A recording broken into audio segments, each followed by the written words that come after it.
Irmãos, vamos abrir nossas Bíblias no livro de Filipenses.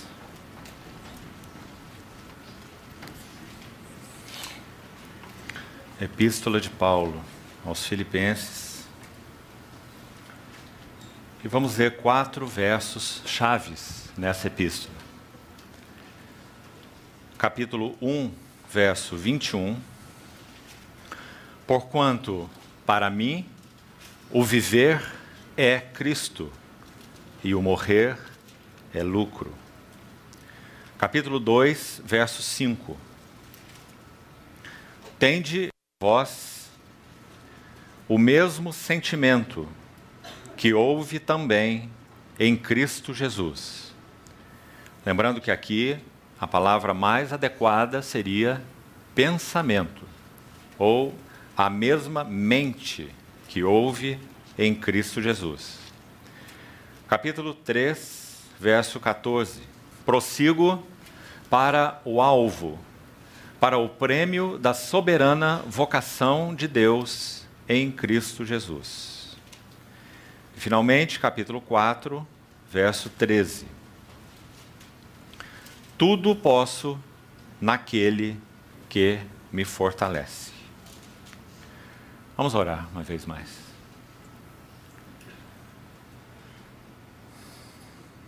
Querido Pai Celestial, depositamos nossas vidas, Tua palavra lida e este tempo de comunhão em torno dela nas Tuas mãos. Encarecidamente te pedimos que Tu nos supras com tudo que carecemos, para que algo mais das belezas, glórias e perfeições do Teu Filho sejam por nós vistas. Por Tua graça, abre Tua palavra aos nossos corações. Concede-nos, pelo Teu Espírito, que nosso entendimento seja iluminado, para que possamos saber qual a esperança de nosso chamamento. Toma, Senhor, cada um de nós e todo esse tempo de comunhão debaixo de Teu governo. Encabeça-nos, glorifica Teu nome. Ensina-nos, encoraja-nos, exorta-nos, te pedimos, em Teu precioso nome. Amém. Queridos irmãos, ontem então demos um primeiro passo nesse tema que sugerimos, o caminho da experiência espiritual. E como o próprio título sugere, esse é um imenso assunto.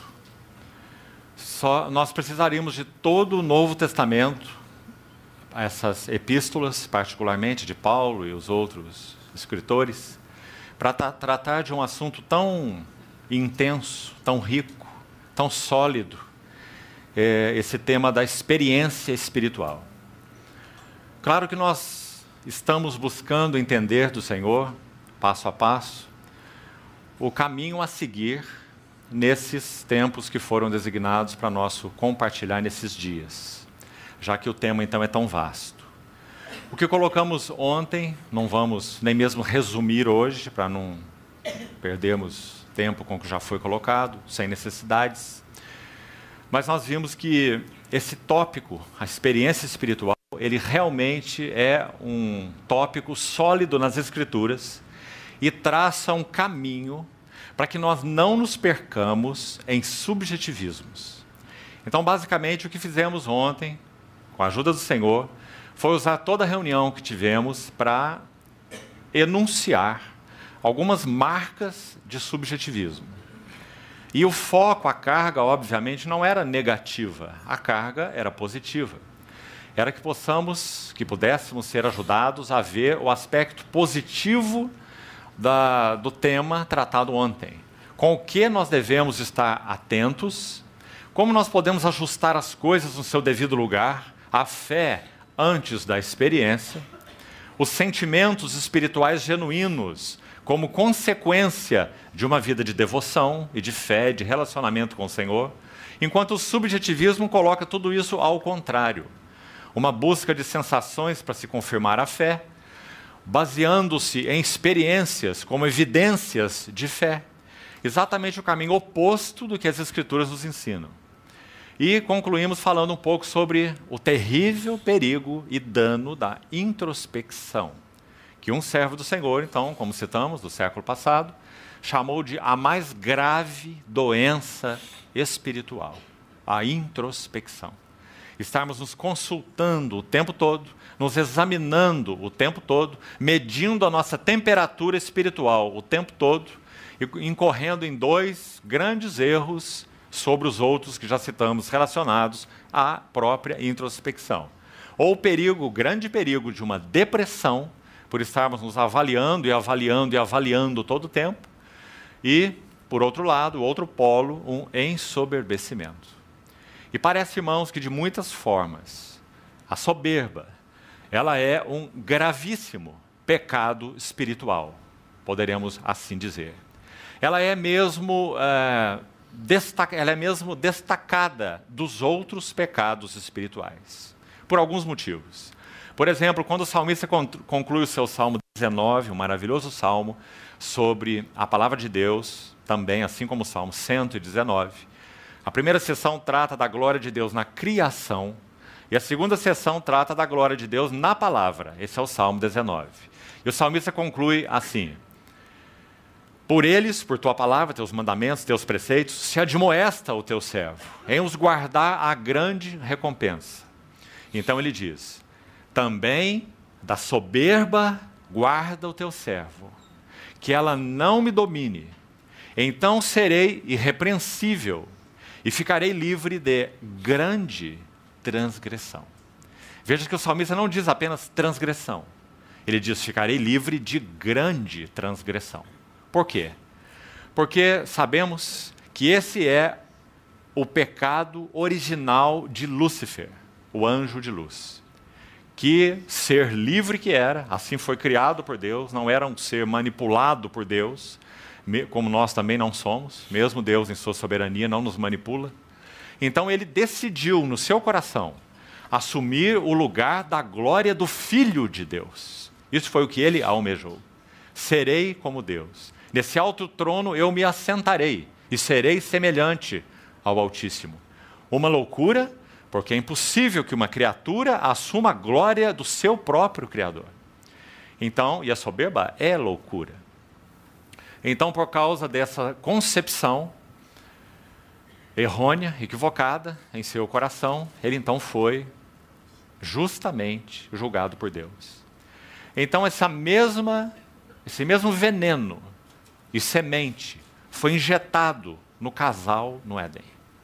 Então, todos nós, por natureza, temos esse elemento terrível dentro de nós, a soberba.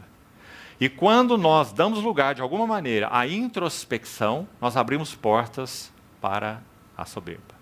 Porque buscamos, de alguma maneira, encontrar lugares e parâmetros para, então, de alguma maneira, nos louvarmos, nos glorificarmos, nos aprovarmos e por aí em diante. Então, ontem falamos sobre aqueles perigos ligados ao subjetivismo. Hoje nós vamos dar o segundo passo, entrando nessa epístola aos Filipenses. Já foi dito por alguns servos do Senhor, concordamos com eles, que essa epístola aos Filipenses poderia ser colocada debaixo de um tema: a experiência cristã normal. Se queremos saber sobre a vida cristã normal, precisamos conhecer Romanos, particularmente. Se queremos saber sobre a experiência cristã normal, precisamos conhecer Filipenses e 2 aos Coríntios. Das 13 epístolas de Paulo, 2 aos Coríntios e Filipenses são as duas epístolas mais autobiográficas. Claro que nas outras, as outras epístolas de Paulo não são tratados, graças ao Senhor, ele não escreveu nenhum tratado, ele escreveu cartas. E nas cartas nós conhecemos não apenas a visão do homem, Paulo, mas o próprio homem. E o que a graça de Deus realizou naquele vaso. Por isso as epístolas são tão importantes. Então todas elas, por serem epístolas, contêm algo, digamos, da biografia de Paulo. Mas não há entre as 13 epístolas de Paulo, veja que ele escreveu quase metade de todo o Novo Testamento, que vaso esse que o Senhor preparou e usou dessa maneira, o apóstolo Paulo. Das suas 13 epístolas, 2 são intensamente autobiográficas.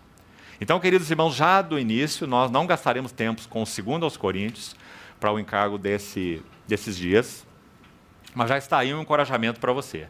Não deixe de se debruçar sobre a 2ª epístola de Paulo aos Coríntios. É uma carta de vida, jornada cristã e serviço cristão. Queremos compreender bem o que é ministério cristão? Não há como compreendermos sem 2 aos Coríntios. É carta de serviço, é carta de ministério, jornada, vida cristã e serviço cristão. Como ela é uma longa epístola, são 13 capítulos, cheios de notas preciosíssimas, há pelo menos 12 características naquela epístola da vida de serviço de Paulo que são brilhantes naquela epístola, extremamente importantes para a nossa vida e jornada cristã. Mas nosso encargo para essa noite é Filipenses, essa epístola de 4 capítulos, porque também é uma tremenda epístola autobiográfica, sintética, rica, profunda, e que nos dá uma visão clara de como Paulo entendia esse assunto, experiência cristã, que é o nosso tema. Experiência cristã não é algo que tem base subjetiva. Experiência cristã é algo que tem base objetiva. E por causa do fato, da fé, da visão, da revelação, do que temos conhecido do Senhor pela fé e revelação do Espírito, então nós vamos entrando no que vamos chamar de experiência cristã. Então lembre-se que ontem nós citamos aquela tríade, também de um irmão do passado, muito interessante a sua sugestão, aquela tríade que caminha sobre o muro. Nunca se esqueça daquilo. Creio que será muito útil na tua jornada de serviço ao Senhor. À frente vai o fato. Fato sempre. O fato eterno. Os fatos em Cristo. O que Deus é em Cristo. O que nós somos em Cristo. O que a igreja é em Cristo. Os eternos propósitos imutáveis de Deus. O Pai das luzes em quem não há variação e nem sombra de mudança. Aquele cujos planos não podem ser frustrados. Fatos. Ah, amados irmãos. Se nossa fé não for depositada em fato, é depositada em quê? Não é? Subjetiva, subjetivismos. Então, fato caminha à frente. A fé deve seguir o fato. Lembra de Hebreus 11? A fé é a certeza de coisas que se esperam e a convicção de fatos que se não veem. Fato, fé e, por último da fila, experiência. Mas, pelo fato de ser o último, não é menosprezado. É desejo de Deus. Para citar um texto tão precioso sobre isso, Pedro escrevendo sua epístola, 1 Pedro 2, logo o primeiro verso ele diz: despojando-vos de toda hipocrisia, maldade, dolo, hipocrisia, etc. Desejai ardentemente, como crianças recém-nascidas, o leite espiritual genuíno, para que por lhe vos seja dado crescimento para a salvação, se é que já tendes a experiência de que o Senhor é bondoso. A palavra para experiência ali em Pedro é degustar, provar, saborear. Não é uma linda palavra? Como se Pedro perguntasse: você tem degustado e saboreado que o Senhor é bondoso? Experiência espiritual. Então, fato, fé, experiência. Graças a Deus, também por aquela frase de Whitefield. Precisamos sempre de mais que um Cristo crido. O Cristo crido vem em primeiro lugar, porque aí estão os fatos. Mas também é desejo de Deus, o Espírito vem morar em nós, para que tenhamos um Cristo sentido. A experiência cristã normal. Conhecer a Cristo não apenas pela revelação do Espírito, mas conhecer a Cristo pela experiência. Então, aí está uma linda epístola de experiência cristã. Experiência cristã normal. Agora, antes de entrarmos em alguns capítulos, até onde pudermos ir, por hoje, se fôssemos enunciar em uma frase, o que seria uma experiência cristã normal? Gostaria de sugerir um enunciado para os irmãos. Eu colocaria assim: experiência cristã normal é um fluir permanente ou uma manifestação fluente da vida, da natureza e da mente de Cristo vivendo em nós. Me permita então repetir. A experiência cristã normal, que todo cristão deveria ter, é uma manifestação fluente da vida, da mente, da natureza de Cristo vivendo em nós e através de nós. Por isso, logo no primeiro capítulo, Paulo, então, capítulo 1, verso 21, que já citamos, um dos versos chaves da epístola, ele vai dizer: para mim, o viver é Cristo. E perceba que aí ele está falando algo mais do que Cristo é minha vida. Isso ele diz em Colossenses 3. Quando Cristo, que é a nossa vida, se manifestar, seremos semelhantes a Ele, porque haveremos de vê-lo como Ele é. Aqui ele dá um passo além. Ele está dizendo: Cristo não é apenas minha vida, Cristo é meu viver. E com isso ele acrescentou algo mais. Ele está dizendo, em outras palavras, toda minha ocupação é Cristo. Meu coração e mente são ocupados com Ele 24 horas por dia. Para mim, o viver é Cristo. Cristo é minha atmosfera. Cristo é meu ambiente. Nele eu vivo, permaneço, habito. Para mim, o viver é Cristo. Agora, a ênfase dos outros capítulos, para podermos esboçar o livro e talvez didaticamente ficar mais claro, segundo verso-chave que citamos, capítulo 2, verso 5. Tende em vós a mesma mente que houve também em Cristo. Então podemos dizer que em Filipenses 1, 21, Paulo está dizendo: Cristo é nosso, ou é meu, viver. No capítulo 2, verso 5, ele está dizendo: Cristo é minha mente, ou Cristo é minha mentalidade. Então haja em vós a mesma mente, ou mentalidade. Algumas traduções, sentimentos. A palavra melhor é mente, segundo o original. A mesma mente que também houve em Cristo. Então ele vai dizer qual é essa mente. Aquele que a si mesmo esvaziou e aquele que a si mesmo se humilhou. Né? Então essa é a ênfase do capítulo 2. Se pudermos entrar hoje em alguns detalhes mesmo, que de passagem vamos fazer. Que maravilhoso capítulo esse. Paulo vai mostrar a mente de Cristo no próprio Cristo, é claro. Né? É a mente de Cristo. Então ele se esvaziou, ele se humilhou, ele assumiu a forma de servo, ele foi obediente até a morte, morte de cruz. Essa é a mente de Cristo. Tende em vós a mesma mente. E aí ele cita mais 2 exemplos dessa mente de Cristo em manifestação. Primeiro, mente de Cristo em Timóteo. Um outro vaso que expressava com clareza a mente de Cristo. Em palavras inspiradas pelo Espírito, quando Paulo escreveu Filipenses, tão lindas, irmãos. Creio que teremos ainda hoje a oportunidade de tocar nisso. E cita mais um exemplo, Epafrodito. E também mostra marcas da mente de Cristo em Epafrodito. Ora, irmãos, se estamos falando de experiência cristã normal, quantos somos ajudados com esses assuntos? Quantos somos checados? Se a nossa experiência cristã tem sido normal.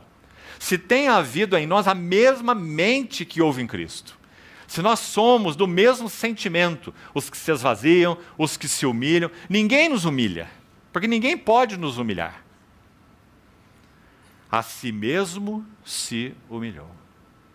Se nós não temos um coração de sermos, de nos depositarmos aos pés do Senhor em humildade, ninguém pode nos humilhar. O soberbo não pode ser humilhado.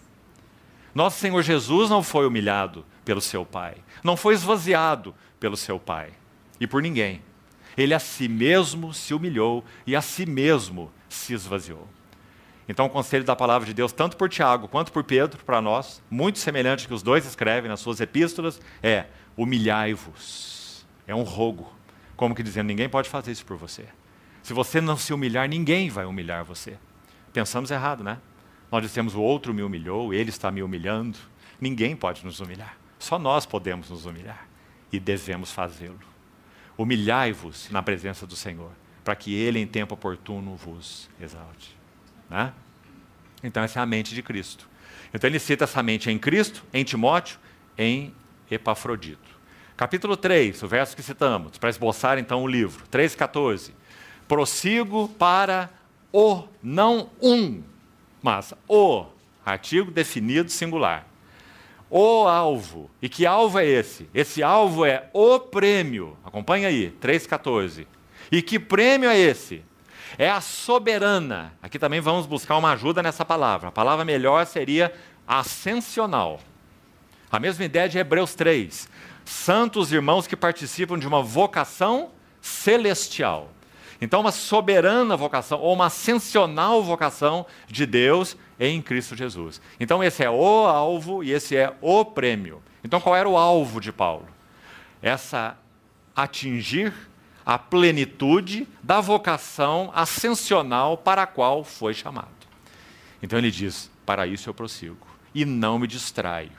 Depois nós vamos ver em que palavras ele colocou isso. Muito interessantes também, nesse contexto do capítulo 3. Por enquanto, estamos apenas esboçando o livro. Capítulo 4, finalmente, o verso que nós lemos, mais um verso-chave, 4:13. Quando ele diz, tudo posso naquele que me fortalece. E também precisamos ver exatamente, já fizemos isso outras vezes aqui mesmo com os irmãos, em Londrina. Qual é o contexto em que Paulo colocou essa frase tão importante? Tudo eu posso em união com aquele que me fortalece. Então vamos esboçar os 4 capítulos. Cristo é meu viver, capítulo 1. Capítulo 2, Cristo é minha mente. Capítulo 3, Cristo é meu alvo. E capítulo 4, Cristo é meu tudo. Essa é a experiência cristã normal. Agora, irmãos, vamos ao livro, então, passo a passo agora, extraindo algumas lições, conforme for possível. No capítulo 1, que tem esse foco, Cristo é nosso viver, gostaria de separar aqui alguns versículos para nossa instrução no assunto caminho da experiência espiritual. Primeiro, vamos para a oração de Paulo. Ela está ali no verso 9, localize, por favor. 9 a 11. Primeira coisa interessante aqui, irmãos, é Paulo escrever suas orações. Você não acha isso interessante? Se você escreve uma carta para uma pessoa, que no caso ele escreveu para uma igreja, você pode até dizer para essa pessoa, ou para esse grupo, digamos assim, que você tem orado por eles e apresentado a eles diante do Senhor. Mas é uma coisa inusitada você escrever na sua carta toda a sua oração. Você não acha? Acho que você nunca fez isso com ninguém. Paulo escrevia as orações que ele fazia por aqueles por quem ele orava. E por que isso é tão interessante? Porque se nós estamos tocando a palavra inspirada de Deus, nós temos uma certeza.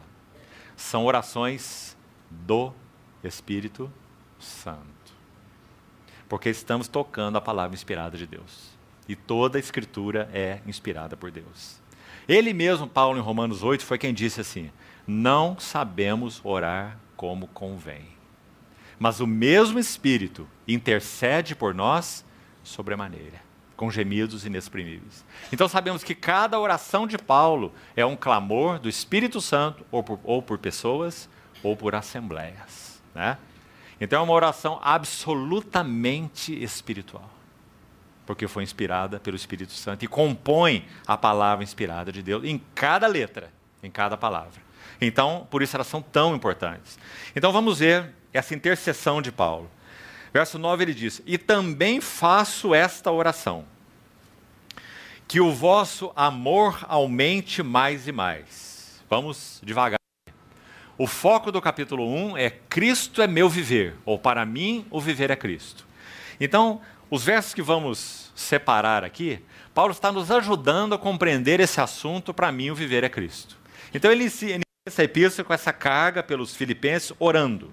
Então ele diz, que o vosso amor aumente mais e mais. Essa oração é uma oração por maturidade de experiência cristã. Já que falamos a epístola aos filipenses tem essa ênfase, a experiência cristã normal. Então, pelo que Paulo está intercedendo pelos filipenses? Para que eles tenham uma experiência cristã normal, uma maturidade de experiência cristã, corporativamente. Então ele começa com essa primeira frase, que o vosso amor aumente mais e mais, em pleno conhecimento e toda percepção. Muito significativas as duas frases que sucedem essa carga de Paulo, que o vosso amor aumente mais e mais. Vamos explicá-las. A primeira, em pleno conhecimento. Olhe, por favor, irmão, com cuidado. Vosso amor aumente mais e mais em pleno conhecimento. Lembra que falávamos ontem? Que a ênfase sobre o amor na verdade, como compartilhávamos ontem? Olha o que Paulo está dizendo nessa epístola. Queremos viver uma experiência cristã normal? Queremos viver uma vida de amor, como Deus nos chamou para viver na vida da igreja? Paulo roga diante do Senhor que o amor deles aumente mais e mais. Ele está falando de uma experiência cristã normal e progressiva, maturidade de experiência cristã. Então ele colocou uma chave importante para nós, irmãos, que não gostaria que nós perdêssemos. Ele está dizendo que esse amor aumenta mais e mais em epignosis, em pleno conhecimento. Que importante, irmãos. Se nós realmente não formos um povo que dedicadamente retornamos às Escrituras, para vermos Cristo nas Escrituras, para vermos os propósitos de Deus nas Escrituras, para termos uma clareza maior sobre Cristo e a igreja, o mistério de Deus, para realmente conhecermos a Deus na sua palavra, nós nunca iremos viver maturidade de amor na vida da igreja. Porque para vivermos maturidade de amor, nós dependemos de avançar em conhecimento. Que o vosso amor aumente mais e mais em pleno conhecimento. Então não é um amor sentimental. Ontem também falávamos sobre isso. Um amor subjetivo, um amor de afinidades. Gosto muito desse, não gosto tanto daquele, etc. É claro que há distinção, queridos irmãos, naturais, normais, que não são pecaminosas, nos nossos relacionamentos no corpo de Cristo. Normal. Nosso Senhor, dentro do seu próprio grupo de apóstolos, teve distinções relacionais. Ele não se relacionou com Mateus da mesma maneira que ele se relacionou com João. É muito evidente, não é? Agora, podemos dizer que o Senhor amava mais João do que Mateus? Certamente não, não é? Então, que o vosso amor aumente mais e mais em pleno conhecimento. Porque crescermos nesse pleno conhecimento é necessário para que o nosso amor aumente. Vamos entender melhor isso? Deixe sua epístola, por favor, marcado aí, Filipenses. Abra na epístola de Paulo a Filemon. Esse livrozinho, epístolazinha antes do livro de Hebreus. Verso 4. Dou graças ao meu Deus, lembrando-me sempre de ti nas minhas orações. Aí está Paulo de novo, orando de novo, agora por uma pessoa, agora não é uma assembleia, não é? É Filemon. E ele diz que estava orando então por ele, ciente do teu amor, da fé que tens para com o Senhor Jesus e todos os santos. No verso 6, ele descreve a oração, mais uma vez. Pelo que ele orava por Filemon. Então, aí está o ponto que vai nos interessar nesse momento. Olhe com cuidado. Paulo orava por Filemon para que, verso 6, a comunhão da tua fé se torne eficiente no pleno conhecimento, a mesma palavra que lemos lá em Filipenses, epignosis. A comunhão da tua fé se torne eficiente no pleno conhecimento de todo o bem que há em nós. Agora, me permita alterar essa tradução aí para um sentido mais claro. Por causa de Cristo. A versão Revista Atualizada coloca, para com Cristo. A ideia mais precisa é por causa de Cristo. Então vamos entender o que está sendo dito. Paulo está dizendo, Filemon, oro por você, para que a comunhão da tua fé se torne eficiente. Nós podemos ter uma comunhão muito ineficiente. Uma comunhão de pipoca, uma comunhão de churrasco, uma comunhão social, uma comunhão seja do que for. Nem devíamos usar essa palavra comunhão, né? Devíamos dizer, irmão, vai lá em casa, vamos comer um churrasco juntos. Seria melhor do que dizer, vamos ter uma comunhão e chegar lá só comer o churrasco sem comunhão, né? Como ocorre frequentemente. Então nós chamamos muita coisa de comunhão que não tem nada a ver com comunhão. Então Paulo ora por Filemon dizendo que a comunhão da tua fé se torne eficiente. Que palavra importante. Quanta comunhão ineficiente nós temos, irmão. Comunhão de tagarelice, comunhão que não acrescenta nada, comunhão de palavras vãs, comunhão de política, de economia, comunhão de time de futebol. Quanta besteira. E nós não somos edificados em nada. Não é verdade? Paulo orava por Filemon para que isso não ocorresse. Não significa que não se possa falar nesses assuntos, mas significa que não é isso que está no nosso coração. Quando nós sentamos numa mesa, não é isso que nos comove, não é? Que seja assim. Para que a comunhão da tua fé se torne eficiente, não ineficiente. como a comunhão da fé do Filemon se tornaria eficiente? Segundo, o pleno conhecimento, a epignose. Conhecimento do quê? De todo bem que há em nós por causa de Cristo. Está bem claro agora o versículo? Irmãos, quanto bem que há em nós por causa de Cristo? Você quer saber? Estude a sua Bíblia. Há muito bem em nós por causa de Cristo. Aliás, todo bem que há em nós é por causa de Cristo, não é? Então a comunhão da nossa fé é eficiente quando nós compartilhamos todo bem que há em nós por causa do nosso Cristo, nosso Senhor. Então é uma comunhão eficiente. Edificamos uns aos outros, aconselhamos uns aos outros, advertimos uns aos outros, corrigimos uns aos outros, encorajamos uns aos outros. Essa é uma comunhão eficiente. Sabe, irmão, não sei se você vai concordar comigo, certo? Obviamente tem toda a sua liberdade, mas me permita fazer a minha avaliação. Mais de 50% da comunhão dos santos é ineficiente. É a comunhão social, é a comunhão de coisas, de assuntos, assuntos que não têm fim. Comunhão que não edifica, comunhão ineficiente. Não é mesmo a comunhão bíblica. Tem seu lugar, tem lugar na amizade, tem lugar num bate-papo, seja lá o que for. Mas não é a comunhão que Paulo está se referindo. Compreende, irmão? Então que o Senhor nos ajude a nos afinarmos mais nessa comunhão.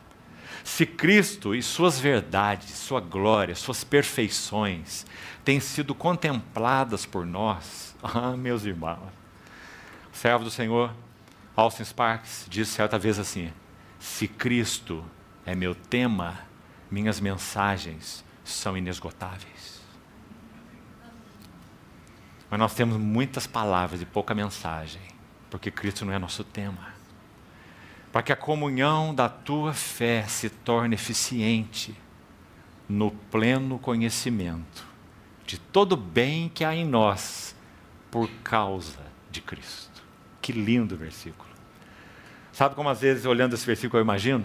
Uma enciclopédia de 30 volumes. Aí você pagou, antigamente tinha vendedor que batia na porta para vender umas coisas dessas. Barça e outras. Não é? Você comprava aquele elefante branco, não sabia o que fazia com aquilo. Não é? Então você assinava o recibo lá e ia esperar aquela coisa vir pelo correio. Né? E vinha aquela enormidade. Você punha na estante assim, enchia a estante. Não é? E ninguém lia nem o primeiro volume, não é? dos 30 que tinha. Então, isso é o que o versículo 6 diz. Que a comunhão da nossa fé, ela se tornará eficiente na medida que essa epignosis for crescendo. Pleno conhecimento. Então, tomo 1, tomo 2, tomo 3, tomo 4, tomo 5. Todo bem que há em nós por causa de Cristo. Que maravilha, né? Da mesma maneira, pelos filipenses, ele orou assim: que o vosso amor aumente mais e mais. Paulo quer que eles cresçam em amor, mas para eles crescerem em amor, eles vão precisar crescer em conhecimento. Aumente mais e mais em pleno conhecimento. Não é amor aumente mais e mais em afinidades, em simpatias, compreende? Mas é aumente em pleno conhecimento. Só assim nosso amor pode aumentar, querido irmão, mesmo. Então, aí está uma ilustração em Filemon do que Paulo orou em Filipenses. Vamos voltar lá, onde nós estávamos. Filipenses 1, 9. Que o vosso amor aumente mais e mais em pleno conhecimento, e tem outra palavra, que também vamos considerá-la. Toda percepção. Que palavrinha bonita e importante é essa. 1 João 2,20, você conhece certamente esse verso, diz assim: vós todos possuís unção que vem do santo, e todos tendes conhecimento. Mas a palavra lá não é gnosis, que é a palavra para conhecimento no grego, é outra palavra. É a palavra para percepção. Então o que João está dizendo é: vós todos tendes unção do santo, e todos tendes percepção. Sensibilidade é a palavra. A mesma expressão, embora não seja a mesma palavra, Paulo usa aqui a expressão correlata, então, nesse verso 9. Que o vosso amor aumente mais e mais, em pleno conhecimento, que é a palavra epignose, e toda a sensibilidade, ou toda a percepção. Você vê que interessante o caminho da experiência espiritual que Paulo está traçando para nós aqui? O alvo é amor, Ele já disse em outra carta, o amor é o vínculo da perfeição, não é? O fruto do Espírito é, número 1, amor, que resume todo o fruto. Então esse é o foco e sempre será o foco. Agora, pois, permanecem a fé, a esperança e o amor. Estes 3. Mas o maior deles é o amor. Então que o vosso amor aumente mais e mais. Mas ele está traçando o caminho. Não vai aumentar se vocês não crescerem no conhecimento de todo o bem que há em vós, por causa de Cristo, como já explicamos. E também não vai crescer se vocês não crescerem em sensibilidade, em percepção. Como nós precisamos disso no corpo de Cristo, queridos irmãos. E na experiência cristã normal. Sensibilidade uns para com os outros. Percepção uns para com os outros. Irmãos, só o Espírito Santo pode nos dar a devida leitura nos nossos relacionamentos. Quantas vezes nos nossos relacionamentos, nem nossos irmãos sabem dizer o que estão ocorrendo com eles? Só o Espírito Santo é capaz de nos dar percepção, sensibilidade espiritual. Digamos, para lermos atrás das palavras. Que nem mesmo o que está falando sabe o que está acontecendo com ele próprio. Há uma narrativa muito interessante, histórica, certa vez, muito interessante. O irmão Otmani se reuniu com um grupo de 20 cooperadores. E estava os ajudando de alguma forma na vida espiritual. 20. Cada um deles, numa reunião, assim, digamos, informal, apresentou para eles um conflito específico na sua jornada espiritual. Então, irmão, no momento que eu estou vivendo, isso aqui para mim tem sido um conflito assim, não tenho entendido bem isso aqui ou aquilo ali.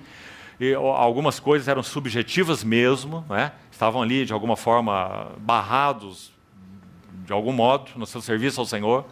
20 irmãos que cooperavam. Esse irmão ouviu os 20 e pôde detectar especificamente os 20 problemas e as 20 necessidades para que eles pudessem superar o que estavam passando e seguirem avançando com o Senhor. Percepção, sensibilidade espiritual. Só o Espírito Santo é capaz de nos conceder isto. Mas não é caindo do céu no nosso colo. Veja, é em pleno conhecimento de todo o bem que há em nós por causa de Cristo, usando lá o Filemon, e toda sensibilidade, toda percepção. Aí ele vai dizer por que esse conhecimento, essa sensibilidade são necessários. Olha o verso 10 na sequência. Para aprovardes as coisas excelentes. Isso aqui também é uma tradução que pode ser melhorada. Esse aprovardes as coisas excelentes. Não que ela esteja errada, obviamente, né? Mas ela pode ser melhorada. E a ideia envolvida aqui é a seguinte: para que vocês discernam as coisas que diferem. Isso é o que o texto quer dizer. Então é uma oração por discernimento espiritual. Então que vocês cresçam em conhecimento, cresçam em sensibilidade, para que possam discernir coisa com coisa.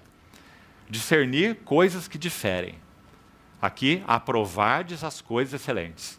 Então, esse aqui tem esse lugar e esse valor, esse aqui já tem esse lugar e esse valor, e esse outro esse lugar e esse valor. Discernimento espiritual. Quanto nós também somos dificultosos nesse assunto. Não é?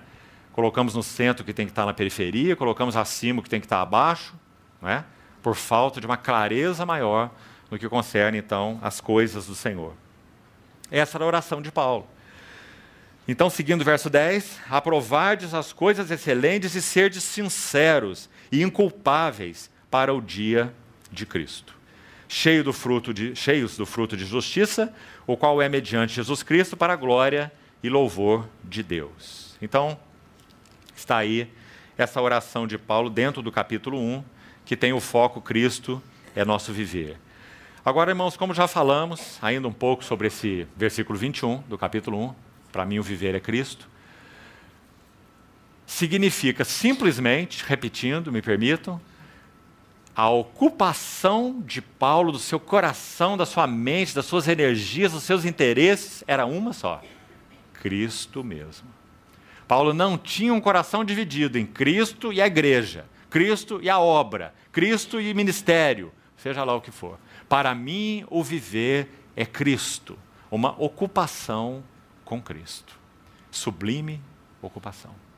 Irmãos, quando nós nos ocupamos com Cristo, tudo se faz claro. Quando nos ocupamos com Cristo, as Escrituras se tornam claras. Quando nos ocupamos com Cristo, a vida se torna clara. Quando nos ocupamos com Cristo, o casamento se torna claro e o propósito dele, a família, os irmãos, tudo se faz claro quando somos ocupados com Cristo. Tudo é nebuloso quando nos ocupamos com a obra de Deus, com a igreja, com a Bíblia em si mesmo. Compreende? Então Paulo dizia: para mim, viver é Cristo. Experiência de Cristo mesmo. Então, essa é a ideia desse versículo 21. Agora, para completar esse capítulo 1, rapidamente. Olha o que ele diz na sequência desse verso 21. Acho que também aqui recebemos uma boa ajuda no tópico experiência espiritual.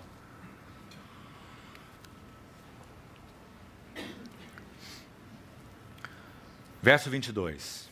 Entretanto, para mim viver é Cristo e morrer é lucro. Por que ele diz que morrer é lucro? Por causa do verso 23, parte final. Partir e estar com Cristo é incomparavelmente melhor. Então, por isso, morrer é lucro, certo? Mas então, quando ele coloca para mim viver é Cristo e morrer é lucro, ele tem um entretanto. Porque ele está dizendo, quanto a mim, eu estou muito claro. Eu tenho o desejo, está aí no verso 23, de partir e de estar com Cristo. Para mim é incomparavelmente melhor. Aí ele diz, entretanto, se o viver na carne traz fruto para o meu trabalho, não sei o que hei de escolher. De um lado e de outro eu estou constrangido.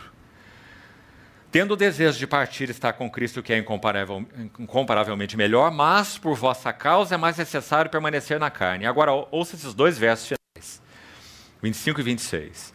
Convencido disso, estou certo de que ficarei e permanecerei com todos vós. Essa frase gostaria de destacar. Para o vosso progresso e gozo da fé. Está aí mais um elemento extremamente precioso na nossa experiência cristã normal. Vamos colocar em termos de uma pergunta. Para o que nós vivemos, amados irmãos? A ocupação de Paulo com Cristo era tão imensa e tão intensa que a sua vida podia se resumir nessas palavras que ele disse. Eu permaneço na carne. Ele quer dizer, permaneço na carne, obviamente, nessa vida física, né? Embora andando na carne, não militamos segundo a carne. Acho que isso é muito claro para todos nós, né? Não está falando sobre um viver carnal, está falando sobre um viver no corpo. Então ele diz, permaneço nessa carne, com um propósito, vosso progresso e gozo da fé. Como isso nos sonda, irmãos? Para o que vivemos? Por que vivemos a vida da igreja? Nós vivemos a vida da igreja para o vosso progresso e gozo na fé? Ou nós somos os sanguessugas? Queremos extrair o máximo de todos para o nosso benefício, né? Para o vosso progresso e gozo na fé. Para o que vivemos na família? Para o que vivemos dentro do nosso casamento? Para o que vivemos na esfera coletiva, congregacional? Para o vosso progresso e gozo da fé. 26, tem mais um motivo que ele agrega. A fim de que aumente, quanto a mim, o motivo de vos gloriardes em Cristo Jesus, pela minha presença de novo convosco. Vamos tomar o princípio desse verso 26.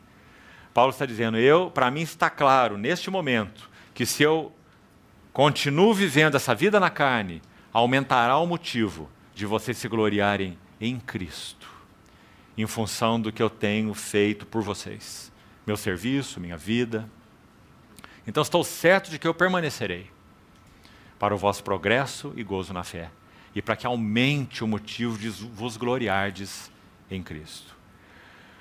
Algumas vezes, juntos, me recordo, já citamos também um verso dele, Atos 20, 24, que é um maravilhoso versículo, um enunciado que resume, em uma frase, o propósito da vida humana desse servo Paulo. Ele diz assim, em nada, nada significa nada. Em nada eu considero a vida preciosa para mim mesmo. Contanto que eu complete minha carreira e o ministério que recebi do Senhor Jesus. Atos 20, 24. Para isso ele vivia. Amados irmãos, que o Senhor fale mais profundamente ao nosso coração sobre o motivo pelo qual vivemos. Nós temos vivido para o progresso da fé de outros. Nós temos vivido para que a nossa vida produza glória a Cristo em outros. Nós temos vivido como aqueles que não consideram suas vidas preciosas para si mesmos, contanto que completem sua vocação e serviço para o que foram chamados. Esses são os grandes desafios, para que vivamos uma experiência cristã normal. Certa vez, compartilhando isso com alguns irmãos, surgiu uma pergunta muito interessante e prática de um cristão novo. E essas perguntas sempre são muito boas, né? E uma irmã disse assim: o que significa estar ocupado com Cristo na prática?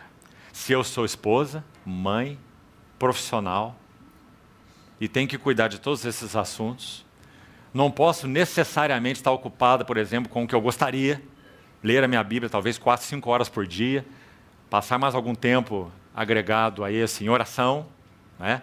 O que significa estar ocupado com Cristo? Não é uma excelente pergunta? E a resposta é: ocupados com Cristo é uma questão espiritual. Estar ocupado com Cristo não é uma questão temporal.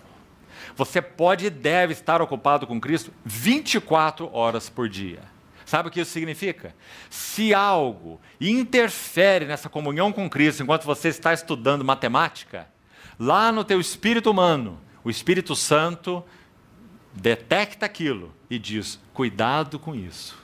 Isso interfere na tua comunhão com o teu Senhor. Isso me ofende, diz o Espírito Santo. Isso me desagrada, isso não é meu. Se isso ocorre conosco, isso significa que nós sabemos o que é habitar em Cristo. Permanecei em mim e eu permanecerei em vós. Não é? Então isso é morar em Cristo. Nós fomos chamados para esse ambiente. Crianças não vão nos tirar de lá, trabalho não vai nos tirar de lá, serviço não vai nos tirar de lá, pelo contrário. Para o conhecer, Filipenses 3,10, não tendo justiça própria que procede de lei, mas a justiça que é mediante a fé em Cristo, para conhecer a comunhão dos seus sofrimentos, o poder da sua ressurreição, ser achado nele, não tendo justiça própria. Não é linda essa frase? Paulo queria que cada um que o tocasse, o achasse em Cristo. Não apenas cada um, mas cada coisa também. Cada circunstância, cada tribulação, cada, quem sabe, louvor que ele pudesse receber, o achasse em Cristo. Porque quando essas coisas nos tocam e não nos acham em Cristo, nós estamos arruinados. Então, esse era o segredo da vida de Paulo. Viver, para mim, viver é Cristo, ocupado com Cristo. Então, capítulo 2, vamos avançar um pouquinho mais. O segundo verso-chave nessa carta de ministério, essa carta de experiência espiritual, tão preciosa. Capítulo 2, verso 5, que já citamos: tende em vós a mesma mente. Mas olhe, antes de introduzir ou de enunciar esse verso 5, há 4 versos já nesse capítulo 2, que seguem uma sequência imediata aí também com o capítulo 1, né? Sem interrupção. Nós vamos tomar esses 4 versos aí, anteriores a essa expressão, tende em vós a mesma mente. E eu gostaria de fazer um comentário aqui, irmãos. Vamos lê-los primeiro. Se há, pois, alguma exortação em Cristo, alguma consolação de amor, alguma comunhão do Espírito, se há entranhados afetos e misericórdias, completai a minha alegria, de modo que penseis a mesma coisa. A palavra para penseis aqui é a mesma para sentimento no verso 5, na língua original. Por isso deveria ser colocada ali a palavra pensamento ao invés de sentimento. Então a preocupação de Paulo aqui é com esse pensamento espiritual, ou a mente de Cristo. Então, penseis a mesma coisa, tenhais o mesmo amor, sejais unidos de alma, tendo o mesmo sentimento. Nada façais por partidarismo ou vanglória, mas por humildade, considerando cada um os outros superiores a si mesmo, não tenha cada um em vista o que é propriamente seu, senão também cada qual o que é dos outros. Bom, o texto está muito claro. Eu gostaria de sugerir algo aqui para a nossa avaliação, juntos. Irmãos, na minha observação, há pelo menos 3 fases que qualquer assembleia passa. Então, o Senhor nos ajude a nos avaliarmos diante dele com o que vou sugerir. Não importa quantos anos isso decorra. Nas assembleias mais velhas, às vezes isso demorou mais anos. Mas assembleias que já podem ter um suporte maior, de alguma forma, alguma ajuda maior, de assembleias mais maduras ou de outros irmãos que a servem. Então não há como você colocar dentro de escalas de tempo esse assunto. Mas isso não importa. O que importa é que essas 3 fases necessariamente ocorrerão em todas as assembleias do Senhor. Então eu gostaria de sugerir uma palavra para cada uma dessas fases, e que o Senhor nos ajude a avaliar a nós mesmos e nossas assembleias em particular. A primeira palavra seria convulsão. Essa é a primeira fase de toda a assembleia, que de alguma maneira recebe um frescor de revelação da parte do Senhor, e compreende coisas que antes não estava compreendendo. Não é? Isso é a história, talvez, de a maioria dos que estão aqui. Viram algo mais que antes não viam. Quem sabe viveram 10, 20, 30 anos de vida cristã e não viram. Em um determinado momento, algo ocorreu. E o Senhor alargou a visão e algo ficou mais claro. Então, imediatamente, esse grupo, essa assembleia, ou esse grupo de comunhão, entra em uma fase de convulsão. Por quê? Porque tudo aquilo que então era crido, coloquemos assim, que foi recebido, que foi dado por certo, tem agora que ser passado por uma releitura. Necessariamente. Como não? Não é? Uma nova luz raiou. Então, quem sabe quanto recebemos por pura tradição, não é? Quanto recebemos, sabemos nem lá por quê, como a história daquele empregado que batia o martelinho na roda do trem, né? E uma vez perguntaram para ele, por que você faz isso toda vez que o trem para? Você bate esse martelinho na roda do trem, todas as rodas. Ele olhou para a pessoa que perguntou e falou assim, rapaz, meu bisavô já fazia isso, eu nunca perguntei, você vem me perguntar isso agora? Não é? Ele não sabia o motivo dele fazer isso, a 4ª geração que batia na roda do trem. Não é? Então, muitos de nós recebemos as coisas assim. Não é? Então, quando a luz do Senhor raia, necessariamente, convulsão. Não é? E convulsão corporativa. Então, nós vamos fazer essa revisão de tudo. Mais uma marca nesse período da convulsão. Há muito deleite. E graças ao Senhor por isso. E como há deleite. Às vezes saímos numa reunião, quase que no meio da reunião falando, Senhor, para, eu já não aguento mais. O Senhor já falou demais comigo. Não é? O deleite na revelação, no frescor daquilo que o Senhor está dando. Graças a Deus por essa convulsão. E ela vai durar um tempo, como marca principal desse grupo de comunhão. Mas vai passar essa fase de convulsão, essa releitura, essa coisa toda. Então vamos entrar numa segunda fase. E acho que a palavra para essa segunda fase seria consolidação. Então aquilo que foi passando pelo filtro, foi sendo revisto e lido de novo, e considerado aos pés do Senhor, e orado junto com outros irmãos, está claro, ficou nítido para nós, então agora nós temos um trabalho grande a fazer. Nós vamos colocar essas bases bem fundo entre nós. Lembra quando Esdras retornou da Babilônia na 2ª leva de cativos? A primeira foi com Josué e Zorobabel, a segunda foi com Esdras. Você se lembra? Esdras, sobretudo, foi o homem que se dedicou à palavra. Mas antes dele houve o retorno com Josué e Zorobabel. E você se lembra a primeira coisa que eles colocaram nas suas bases? O altar.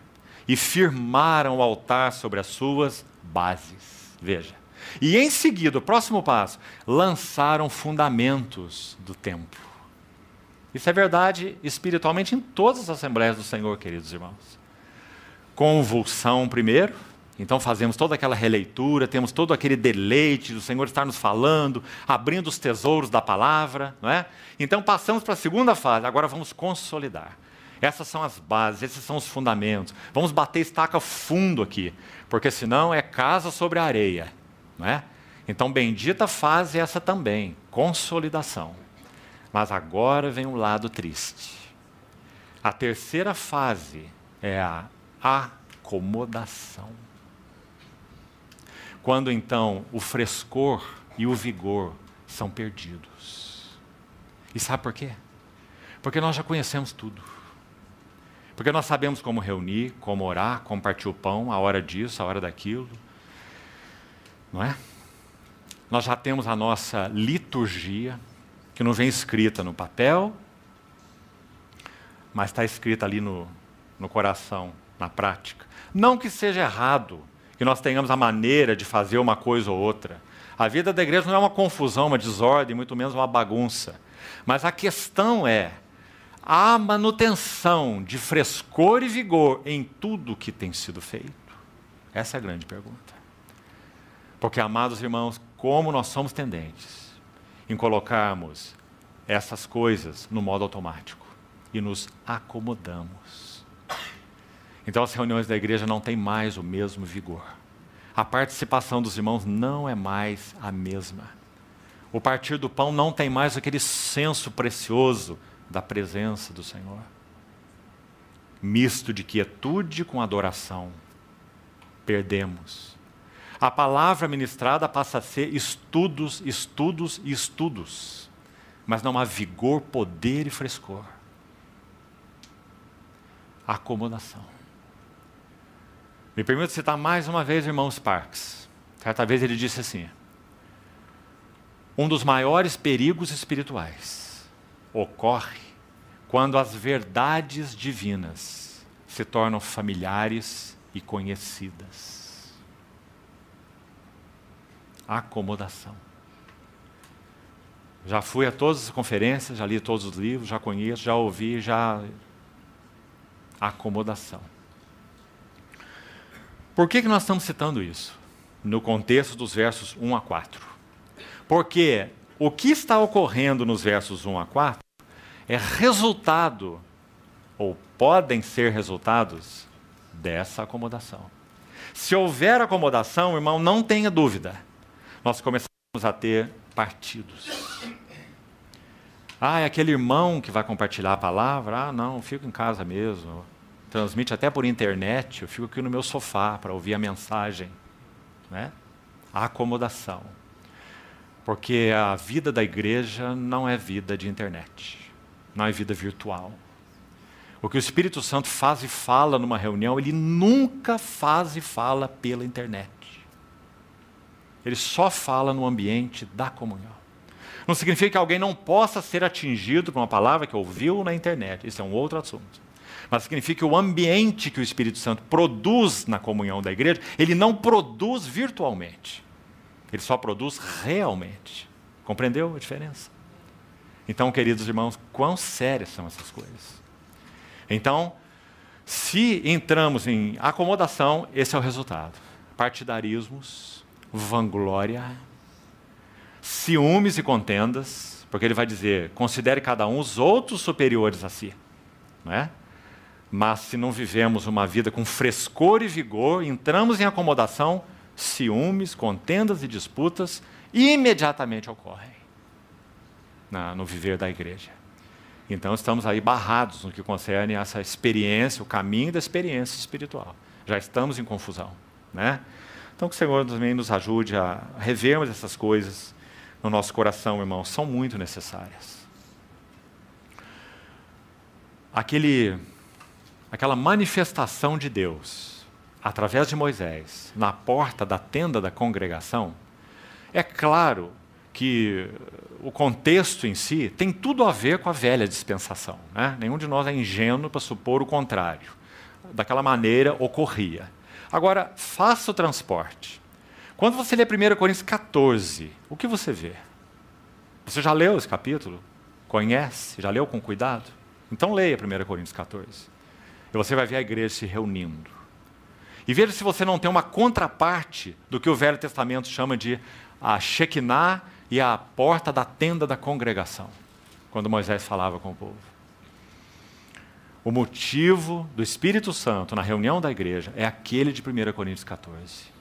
A tal ponto dele dizer no verso 25, se não me engano, 24 e 25, se entrar entre vós algum indouto ou incrédulo, ele será por todos convencido e por todos julgado. Tornar-se-ão manifestos os segredos do seu coração. E ele se prostrará com o rosto em terra e testemunhará: Deus está, de fato, no meio de vós. Essa é a tenda da congregação do Novo Testamento. Não é maravilhoso, irmão? Agora, quanto nós temos desviado desse propósito por muitos motivos? Preocupados com conhecimento bíblico, com boa mensagem, ou seja lá o que for, né? Mas graças ao Senhor, seu propósito não mudou. Ele quer que a sua casa seja o lugar onde Ele é experimentado. Onde o Supremo Pastor toma sua vara e seu cajado, e em cada reunião, seja ela de Ministério da Palavra, de Partido do Pão, reunião de grupos, em casa, aqui, seja onde for e como for, lá está o Supremo Pastor, com a vara e o cajado. Ele está passeando no meio de nós e fazendo uma obra que só Ele pode fazer. Conhece pensamentos e propósitos de cada um dos corações. Lida conosco de modo individual. Fala aquela palavra que ninguém poderia nos falar. Atinge o nosso coração, perfura, conduz ao arrependimento. Não é? Irmãos, se nós não provermos um ambiente assim para o Senhor, o que são as reuniões da igreja? Em nada se difeririam de um seminário bíblico para estudar a Bíblia. Reuniões de estudo bíblico. Isso não é o propósito de Deus ao nos chamar. Então, tende em vós a mesma mente que houve em Cristo. É o foco do capítulo 2. Nosso tempo está avançando, precisamos ir concluindo. Então, vamos só nominar aí para os irmãos fazerem seus estudos. No verso 19 desse capítulo, por favor, localize aí, 2:19. Paulo vai citar exemplos da mente de Cristo. Como já falamos. E olhe que exemplos importantes. Espero no Senhor Jesus mandar-vos Timóteo o mais breve possível, a fim de que eu me sinta animado também, tendo conhecimento da vossa situação.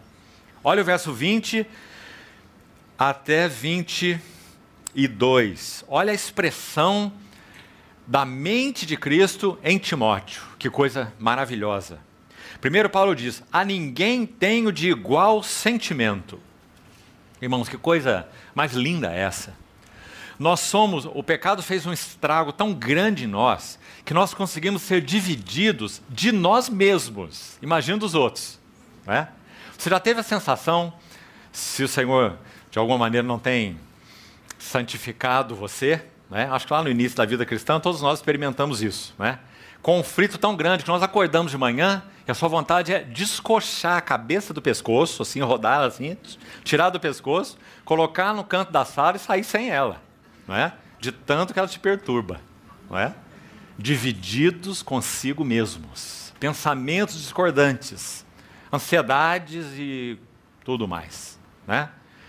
Então, Paulo está citando Timóteo aqui e está dizendo: eu e ele somos como um só. A ninguém eu tenho de igual sentimento. Irmãos, ninguém pode realizar essa obra, senão o Espírito Santo, através do trabalho da cruz. Moendo e misturando, fazendo um só. Né? Esse era Paulo e aquele que ele chama de meu amado filho Timóteo. Né?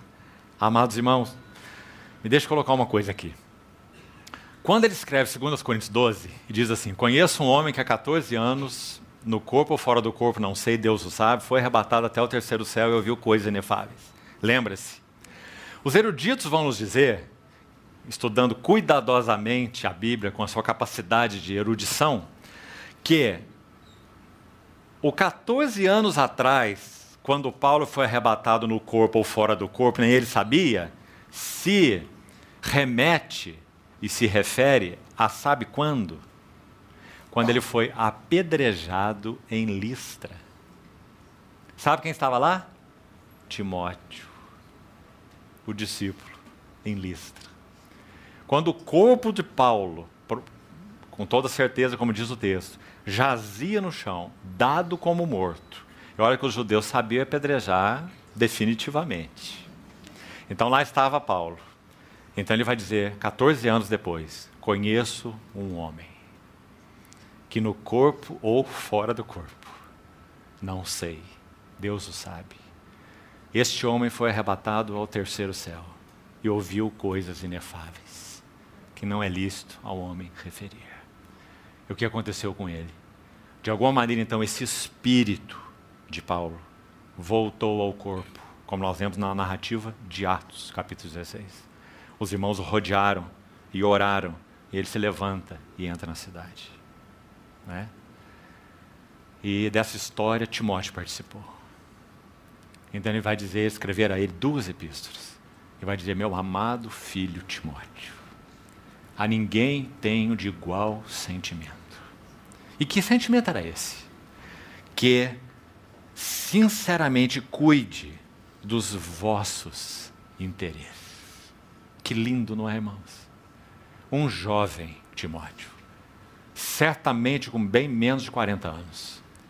Paulo aqui um ancião em torno dos seus 60, 61 anos de idade, quando ele escreve Filipenses.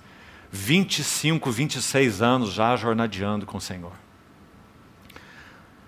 Se refere ao seu amado filho, dizendo que a ninguém tinha de igual sentimento, que era um jovem que aprendeu a cuidar dos interesses daqueles que pertenciam ao Senhor. Porque todos eles, e agora se refere a outros, 21, buscam o que é seu próprio. Vê? E não o que é de Cristo Jesus. Que linda epístola é essa, não é, amados irmãos? A experiência cristã normal. O caminho da experiência cristã equilibrado, sadio, normal. A maneira como o Espírito Santo quer conduzir todos nós. Né? E conheceis o seu caráter provado. Ah, como essa palavra é preciosa. Caráter. Que crise nós vivemos hoje na igreja de caráter. Timóteo, como falamos, um jovem, menos de 40 anos. E Paulo vai dizer, ele tem caráter provado. Quando escreve para ele, na segunda epístola, 2 Timóteo, capítulo 2, ele diz, procura apresentar-te a Deus aprovado, como um obreiro que não tem do que se envergonhar, que maneja bem a palavra da verdade. Esse era Timóteo. Então está aí um exemplo da mente de Cristo nesse vaso tão jovem, Timóteo. E conheceis seu caráter provado, verso 22, pois ele serviu ao Evangelho junto comigo, como filho ao Pai. Que palavras mais doces. Me lembro certa vez que um querido irmão mencionou, estudando as epístolas de Paulo, as 13 epístolas, que Paulo menciona nelas mais de 70 nomes de pessoas. E com muitos fazendo deferências pessoais muito claras. Sabe o que isso significa para nós? Vamos dizer assim, o grande apóstolo Paulo, esse homem de tanta estatura espiritual, tanta visão e tanta revelação, era um homem profundamente relacional, amigo, companheiro. Ele se refere ao Epafrodito nessa carta e diz, meu fiel companheiro de jugo. Peço que auxilie essas 2 irmãs aí de Filipos, Evódia e Sintique. Elas estão em contenda. Ajude as 2, para que elas pensem em comum acordo no Senhor. Que doçura, irmãos. Ele começa sua carta usando uma palavra, claro que no original grego é uma palavra mais ou menos como uma palavra em inglês, que significa eu sinto falta de você, né? I miss you, I long you. Mas o nosso tradutor, João Ferreira de Almeida, usou a nossa palavra única em português, saudade. Então ele inicia essa epístola falando, Deus é testemunha da saudade que eu sinto de todos vós, nas ternas misericórdias de Cristo. Então, aí está o exemplo da mente de Cristo em Timóteo. Agora, olhem Epafrodito, verso 25. Julguei também necessário mandar até vós Epafrodito, por um lado meu irmão, cooperador, companheiro de lutas, e por outro, vosso mensageiro, e vosso auxiliar nas minhas necessidades. Ele quem levou o donativo dos filipenses para Paulo. Aliás, esse é um intercâmbio tão lindo, que é sempre bom nos lembrar.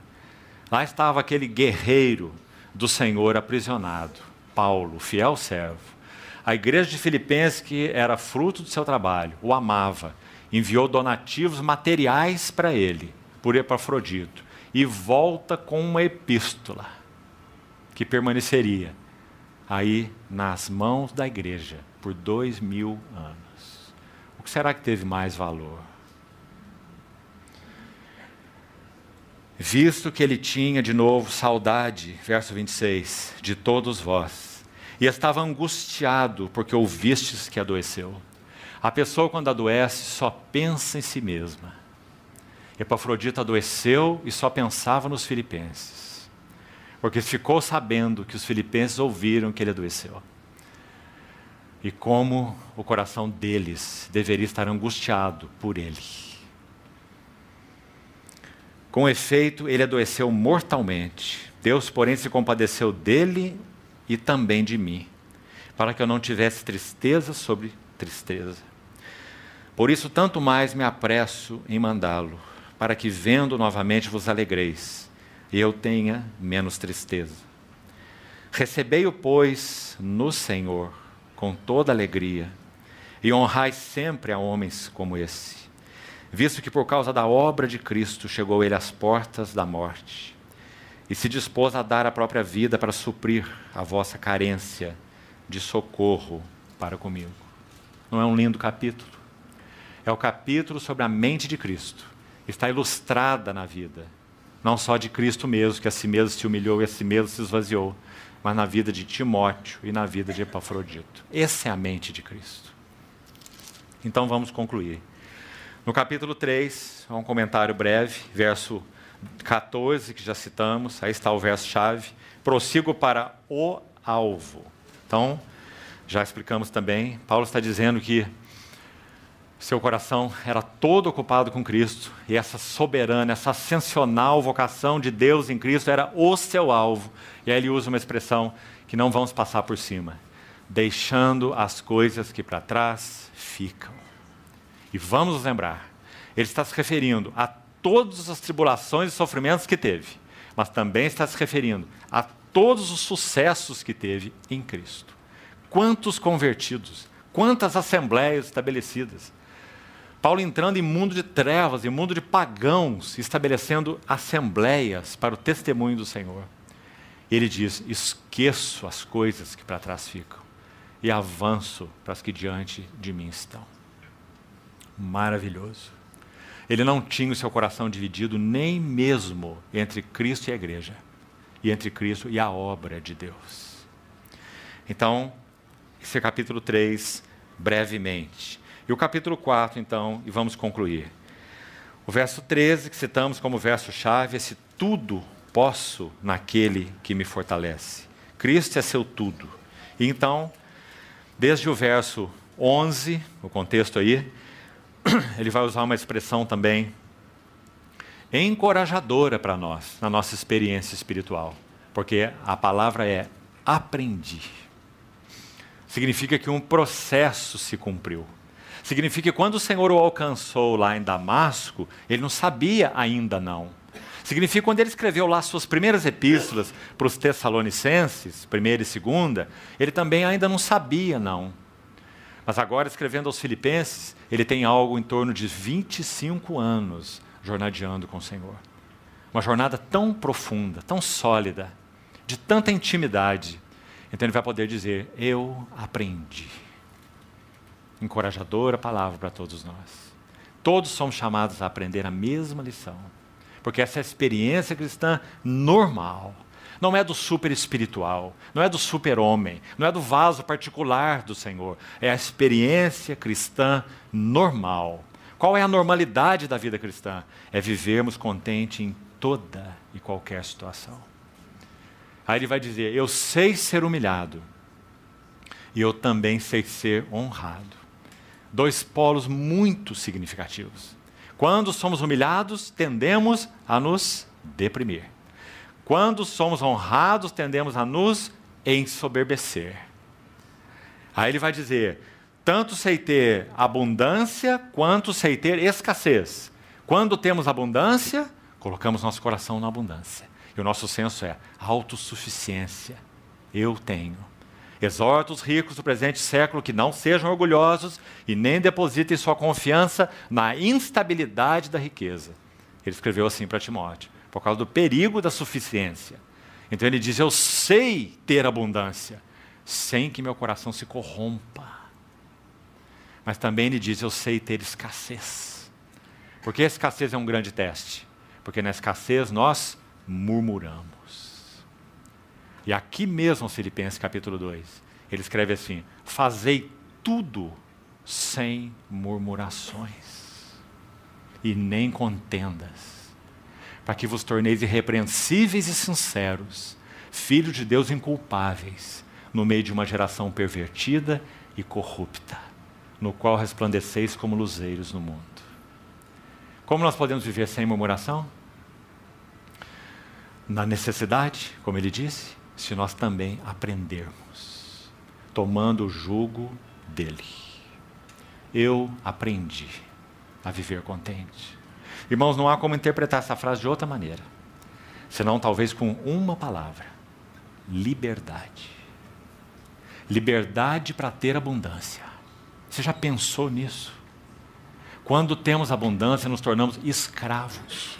Escravo de confortos, escravo de luxos, escravo de coisinhas, até de mediocridades. Nos tornamos dependentes de migalhas, confortozinhos, não é? Muito triste. Aprendi a viver contente em toda e qualquer situação. Sei ter abundância. Livre para ter abundância. A maioria de nós não é livre para ter abundância. E também é livre para passar escassez. A maioria de nós também não é. Enchemos nossa boca de porquês quando começamos a passar escassez. Né? Por quê? Por quê? Por quê? Por quê? Quem sabe por que Deus não me ama? Por que eu sou isso? Por que eu não sou aquilo? Por que eu não fiz isso? Né? Livre para ser honrado. Nós também não somos livres nesse nível. Somos caçadores de honra. Né? Caçadores de recompensa. Sutis, camuflados muitas vezes, porque também somos hipócritas. Então Paulo era livre para ser honrado, sem se inchar, mas era livre para ser humilhado, sem se deprimir. Se alguém dissesse para ele, você é isso, ou você é aquilo, ou você é aquilo, talvez ele fosse se dizer, como Lutero disse, naquele sonho que teve com o diabo, que apareceu a ele em sonho e disse, você está pensando em reformar a igreja? Você é isso, você é aquilo, você é aquilo e você é aquilo. E quando o inimigo terminou, Lutero disse, e você ainda esqueceu que eu sou mais isso, mais aquilo e mais aquilo. Livre para ser humilhado. Liberdade. Então, queridos irmãos, é essa experiência cristã normal. O Senhor nos ajude, o Senhor nos ensine, o Senhor faça a leitura que só Ele pode fazer para cada um dos nossos corações e que sejamos estimulados, irmãos, a seguir essa jornada tão sublime para a qual nós fomos chamados, tanto individualmente quanto coletivamente.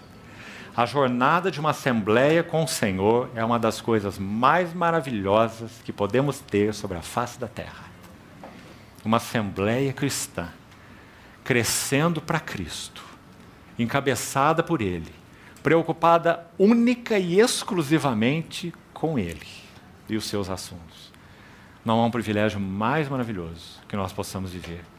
Então que o Senhor encoraje a todos nós a sermos estes. Nós vamos nos ocupar com outras coisas.